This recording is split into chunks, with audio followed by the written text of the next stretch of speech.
Jou daaglikse CLF-inspirasie. Gelukkig is jy.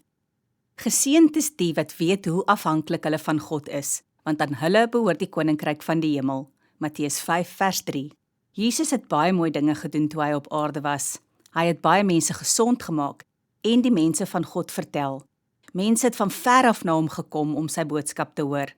Op 'n dag was daar weer baie mense en hy het teen die berg opgegaan en hulle begin leer. Daarom word dit sy bergpreek genoem. Hy het begin deur te sê dat iemand wat weet dat God die enigste een is wat hom kan help, baie gelukkig is. Dit is die tipe mense wie se toekoms die hemel is. Ek en jy moet elke dag besef dat ons God nodig het. Dit is net hy wat die hemel vir ons oopmaak. Sonder hom kan ons niks doen nie. Vra elke dag vir die Here om jou by te staan en vir jou te sorg. Al is ons sterk en gesond, en al het ons baie geld, sonder God sal ons niks wees nie. Kom ons bid saam. Here, leer ook vir my om net op U te vertrou. Dankie vir al die mooi dinge wat ek van U ontvang.